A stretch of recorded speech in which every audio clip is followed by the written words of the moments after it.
आयोजन।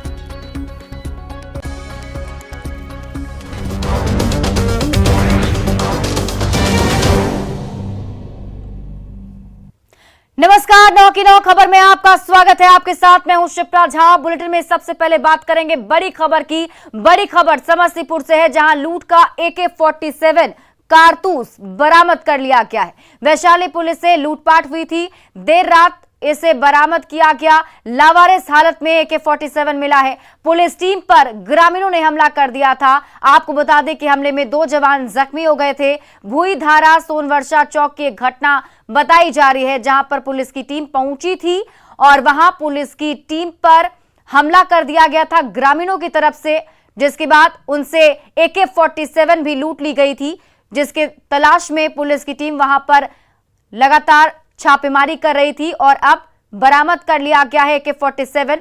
आपको बता दें कि लावारिस हालत में AK-47 वहां पर मिला। तस्वीरें हम आपको वहां की दिखा रहे हैं। देखिए तस्वीर, जब पुलिस की टीम वहां पहुंची थी तो उस वक्त ग्रामीणों की तरफ से हमला कर दिया गया था। अपराधी समझकर ग्रामीण पुलिस की टीम पर ही टूट पड़े थे और वहां पर ग्रामीणों ने पुलिस से AK-47 लूट ली थी। समस्तीपुर के मुफस्सिल थाना क्षेत्र के भूईधारा सोनवर्षा चौक पर बीती रात वैशाली की पुलिस टीम से AK-47 की लूट हुई थी, जिसके बाद एक बड़ा अपडेट सामने आया है और इस पूरे मामले में पुलिस को सफलता मिल गई है। AK-47 जो सूत्रों से पता चल रहा है बरामद कर लिया गया है और जो गोली थे जिसकी लूट हुई थी उसको भी बरामद कर लिया गया है। तो जो पुलिस के द्वारा लगातार छापेमारी की जा रही थी, तो इस मामले में समस्तीपुर पुलिस कामयाब रही है। और बता दें कि घटना के बाद वैशाली के हाजीपुर DSP भी यहां पे पहुंचे थे और वह भी छापेमारी में साथ थे और जो वहां के पुलिस टीम थी वह भी साथ थी। और इस घटना में जो हमला के दौरान 2 पुलिसकर्मी वैशाली पुलिस के जख्मी हुए थे और यहाँ पर जो पुलिस पदाधिकारी मुफस्सिल थाना पर है, हम उनसे जानकारी लेने की कोशिश करेंगे। सर, हथियार के बारे में क्या कुछ जानकारी मिली है? जो कुछ भी गया था सभी बरामद हो चुका है। बरामद हो चुका है? बिल्कुल। ये कहाँ से बरामद हुआ? ये जानकारी अभी हमें नहीं मिली है, क्योंकि हमारी ड्यूटी रात में नहीं थी। अच्छा। हम सवेर पहर आए हैं ड्यूटी में, इसलिए हमको इस बात की जानकारी नहीं है। क्या नाम है आपका? अशोक कुमार मिश्रा। ये अशोक कुमार मिश्रा है जो इस वक्त OD पदाधिकारी के रूप में यहाँ पे तैनात हैं। और बड़ा अपडेट जो है, जो लूटी गई AK-47 था और कारतूस, उसे घटना स्थल से कुछ ही दूर अलग हटकर बरामद कर लिया गया। तो समस्तीपुर पुलिस के लिए जो सरदर्द बना था लूट के बाद, वो सरदर्द समस्तीपुर पुलिस की खत्म होती नज़र आ रही है। इस मामले में जो अब जानकारी मिल रही है, 2 लोगों की गिरफ्तारी भी हुई है। अब देखने वाली बात होगी कि पुलिस आगे क्या कुछ कार्रवाई करती है। Mukesh Kumar, news 18 network, Samastipur. और संवाददाता मुकेश हमारे साथ जुड़े हुए हैं। मुकेश, कहां से ये हथियार बरामद किए गए और जरा ये बताइए कि जो 2 पुलिसकर्मी इसमें जख्मी हो गए थे उनकी क्या स्थिति है? जी, यहाँ पे समस्तीपुर मुफस्सिल थाना क्षेत्र के भूईधारा सोनवर्षा चौक के पास वैशाली पुलिस की टीम छापामारी करने के लिए आई थी और वहाँ पे चूंकि सभी सिविल ड्रेस में थे और गाड़ी भी बिना नंबर की थी, जिसे लोगों ने हथियार देकर अपराधी समझा और ग्रामीण उन पर टूट पड़े और घेर करके 2 लोगों की पिटाई की, जिन्हें जख्मी हालत में अस्पताल में भर्ती कराया गया, जहाँ से अब उन्हें छोड़ दिया गया है। उन्हें बताया खतरे से बाहर बताया गया, जिसके बाद वैशाली पुलिस की टीम उन्हें अपने साथ ले गई है। और उसके बाद देर रात करीब 2 बजे जो पुलिस समस्तीपुर पुलिस लगातार छापामारी कर रही थी इस मामले में, घटना स्थल से करीब 500 मीटर हट करके लावारिस हालत में AK-47 और कारतूस पुलिस ने बरामद किया है और 2 लोगों की हालांकि इसमें गिरफ्तारी भी की गई है। जी, बहुत बहुत शुक्रिया तमाम जानकारी के लिए मुकेश। बढ़ते हैं आगे और इसी बीच बड़ी खबर पटना से आपको बता दें, जहां निगरानी की टीम ने पटना में पदस्थापित भवन निर्माण विभाग के कार्यपालक अभियंता संजीत कुमार को 2 लाख रुपए घूस लेते गिरफ्तार किया और उसके बाद उनके ठिकानों पर छापेमारी की। निगरानी की टीम ने गर्दनीबाग स्थित अपार्टमेंट के फ्लैट में दबिश डाली तो करोड़ों रुपए नकद और करीब 28 लाख रुपए के आभूषण जब्त किए गए। शुक्रवार से शुरू हुई छापेमारी देर रात तक चलती रही और नोटों की गिनती अब से कुछ देर बाद खत्म हुई है। निगरानी के अनुसार जब्त नगद 1 करोड़ 7 लाख रुपए हैं। बता दें कि 16 लाख रुपए बिल भुगतान के लिए वो 2 लाख रुपए घूस मांग रहे थे जब गिरफ्तारी हुई है और उन्हें घूस के रुपयों के साथ गिरफ्तार किया गया। ये तस्वीर हम आपको उनके आवास की दिखा रहे हैं जब निगरानी की टीम वहां पहुंची थी, छापेमारी की जा रही थी। पूरी रात वहां पर छापेमारी चली है, मतलब आप समझ लीजिए कि रात भर निगरानी विभाग की टीम वहां मौजूद थी और छापेमारी के दौरान जो रुपए बरामद किए गए हैं उसकी गिनती की गई है और गिनती करते करते पूरा रात लग गया। यानी कि अभी से कुछ देर पहले तक गिनती जारी थी और अब जो अपडेट है उसके मुताबिक बताया जा रहा है करीब 1 करोड़ 7 लाख रुपए कैश बरामद किए गए हैं।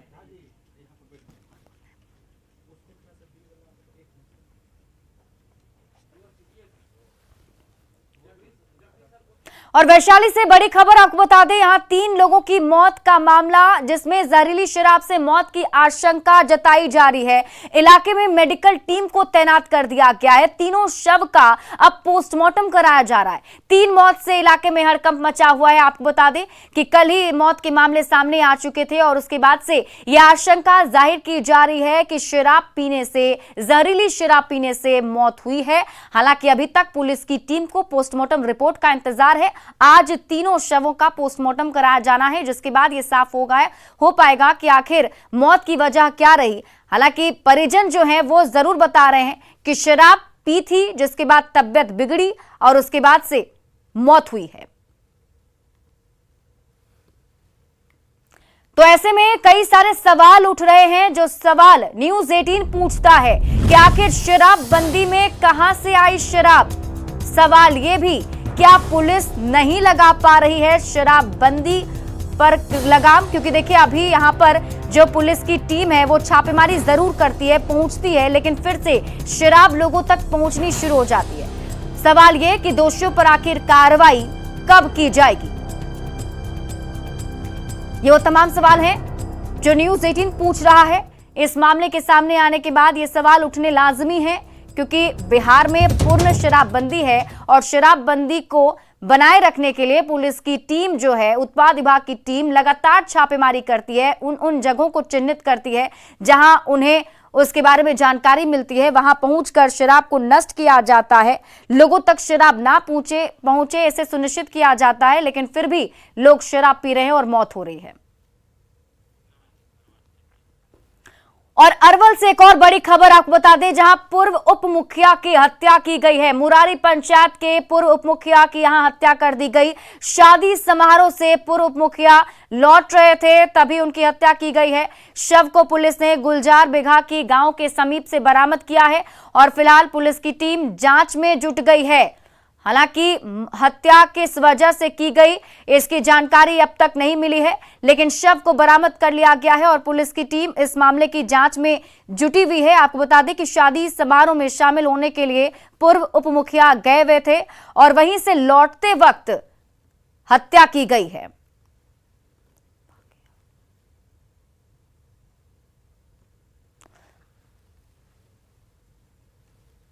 तो बड़ी खबर आपको अरवल से बता रहे हैं, जहां शादी समारोह से लौट रहे पूर्व उप मुखिया की हत्या की गई।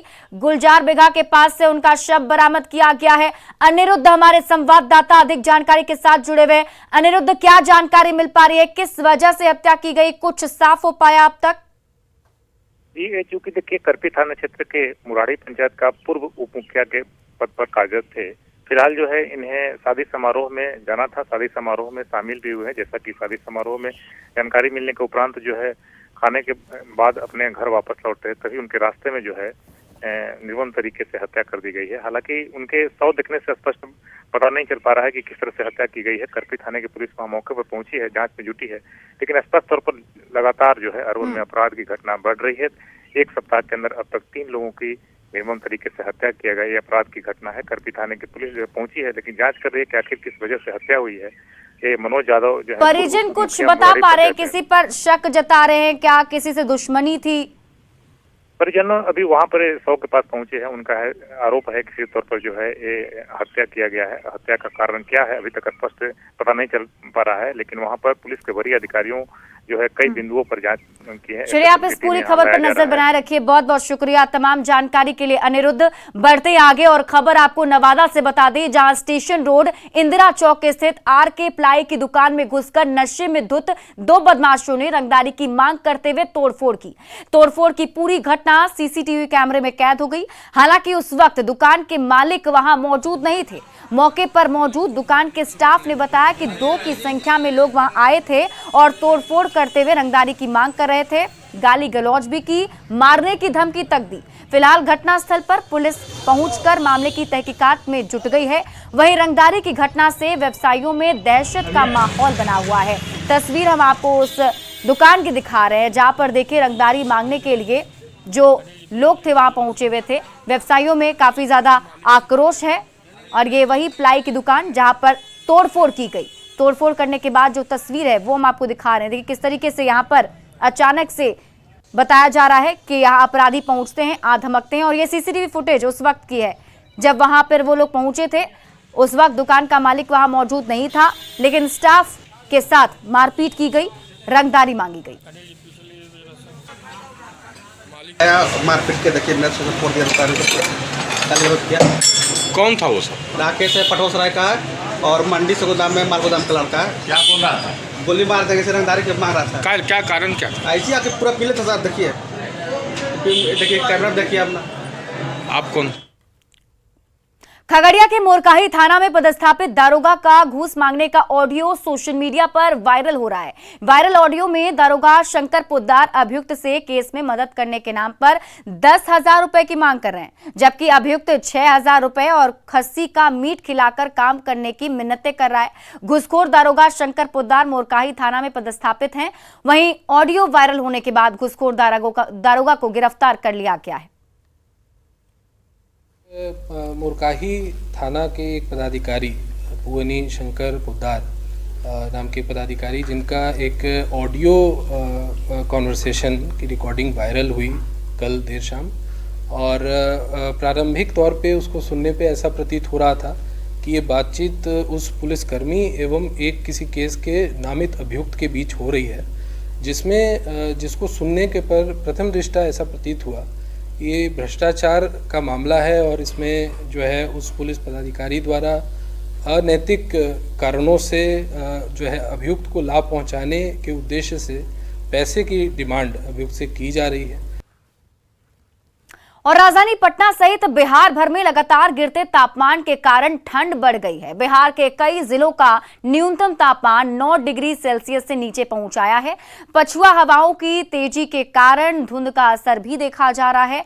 मौसम विभाग के मुताबिक अगले 2 दिनों में तापमान में और भी ज्यादा गिरावट देखने को मिलेगी। इस पर ज्यादा जानकारी दे रहे हैं संवाददाता रवि एस नारायण। राजधानी पटना सहित पूरे बिहार भर में तेजी से तापमान गिरने के कारण जो ठंड और कनकनाहट जो है वो बढ़ गया है। और आपको बता दूं कि बिहार में पिछले दिनों लगातार जो है वो तापमान गिर रहा है और जिसके कारण ठंड जो है वो ज़्यादा बढ़ गई है।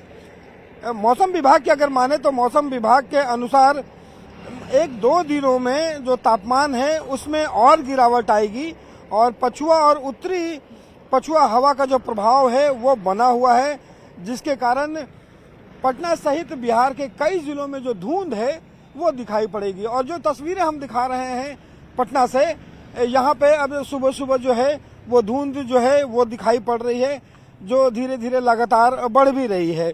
और इसी तरह जो है जिस ढंग से मौसम विभाग ने कहा है कि अगले 2 दिनों में जो तापमान है और गिरेगा। अगर बात करें पटना की तो पटना में पिछले दिनों लगभग 1.5 डिग्री जो सेल्सियस जो है वो तापमान जो है वो नीचे आया है। पूरे राज्य भर की अगर बात करें तो सबसे ठंडा जो है वो भागलपुर का साबौर रहा है, जहां न्यूनतम तापमान लगभग 9 डिग्री सेल्सियस रहा है। 3 जिले ऐसे हैं जहां 9 डिग्री से नीचे रहा है। ये बताया जा सकता है कि दिसंबर के पहले सप्ताह में जो तापमान है वो 9 डिग्री तक आ रहा है। ये बताने के लिए काफ़ी है कि किस तेजी से तापमान गिर रहा है और ठंड जो है वो बढ़ रही है। तो लगातार लोगों को हिदायतें भी दी जा रही है कि जिस ढंग से लगातार तापमान गिर रहा है उसमें लोग सुरक्षित जरूर रहें, क्योंकि आने वाले 1-2 दिनों में और ठंड जो है बढ़ेगी। कैमरा पर्सन सुबोध के साथ रवि एस नारायण, न्यूज 18 पटना। गोपालगंज में प्रदूषण का स्तर खतरनाक लेवल तक पहुंच गया है। गोपालगंज शहर का एयर क्वालिटी इंडेक्स यानी AQI 260 तक पहुंच गया, जो वायु प्रदूषण के लिहाज से बेहद खतरनाक साबित हो रहा है। जानकारों के मुताबिक सामान्यतः एयर क्वालिटी इंडेक्स जो है वो 50 से 100 के बीच होनी चाहिए, लेकिन यहां डेंजर लेवल तक पार कर गया है। हवा की सेहत खराब होने के कारण सांस और अस्थमा के रोगियों की परेशानी बढ़ने लगी है। और अधिक जानकारी दे रहे हैं संवाददाता गोविंद कुमार। गोपालगंज में एयर पोल्यूशन लगातार बढ़ता जा रहा है और अभी के वक्त की बात करें तो AQI जो है एयर क्वालिटी इंडेक्स वो 250 से पार कर गया है, जो बेहद ही खतरनाक साबित हो रहा है। और इस पोल्यूशन की वजह से लोगों में सांस की जो है परेशानी बढ़ गई है।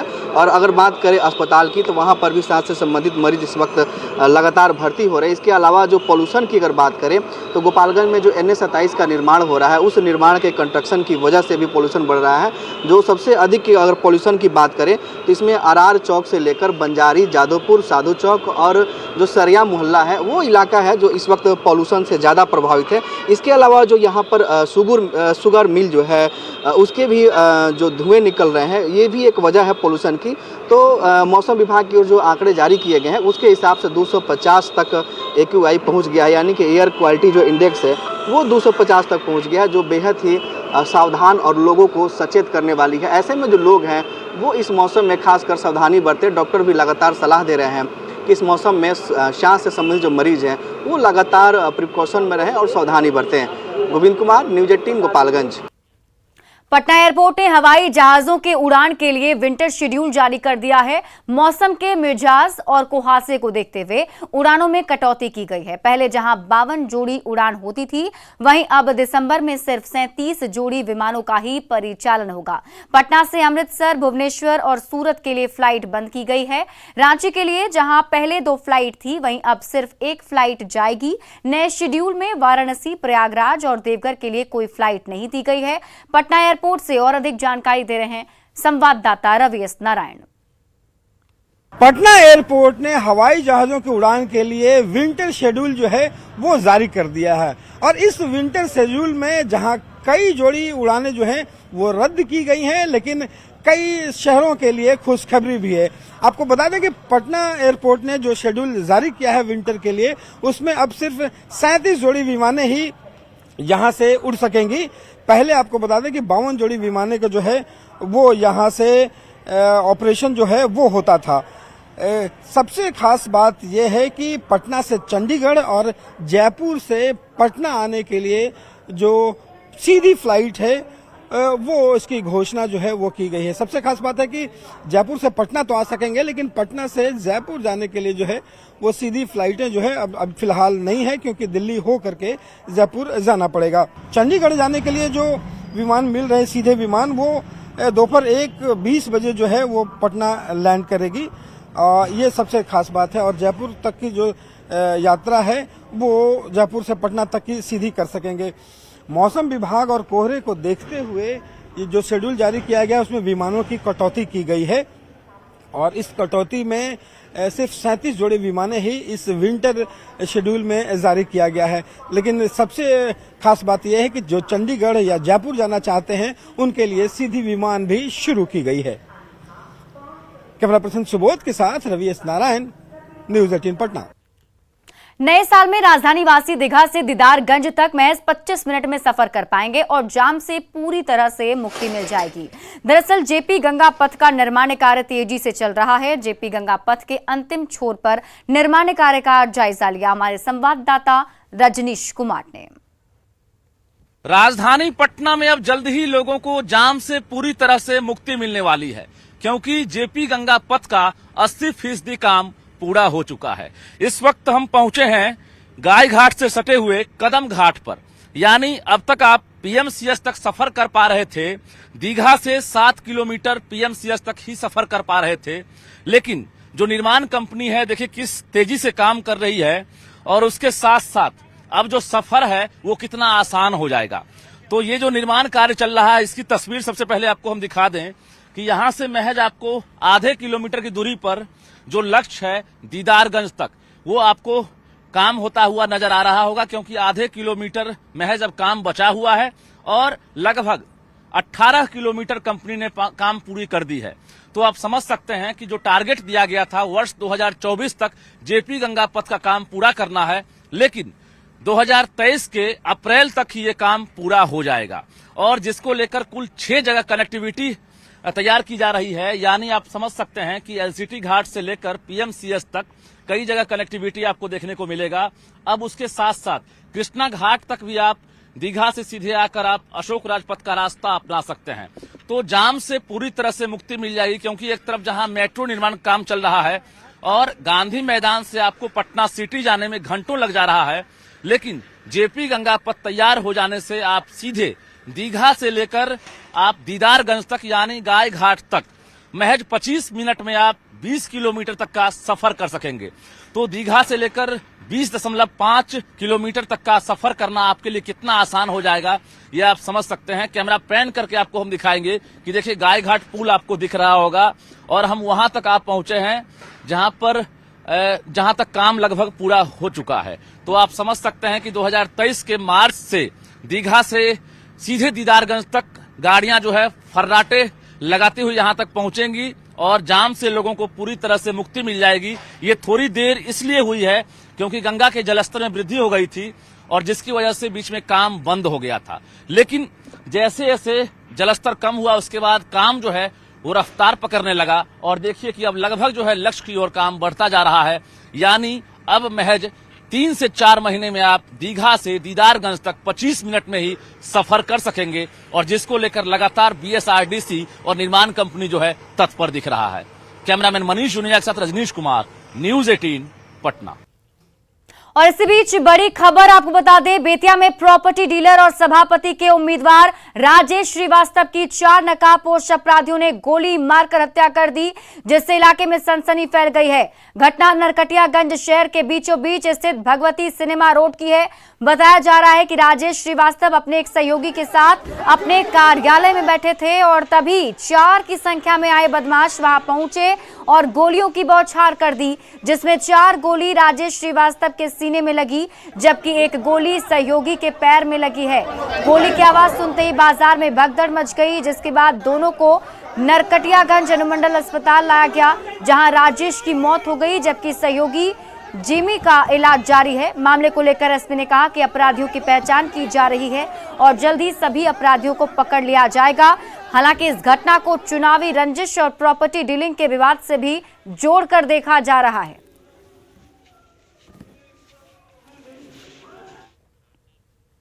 और फिलहाल इस बुलेटिन में अभी के लिए बस इतना ही। आप देखते रहिए न्यूज 18 बिहार झारखंड।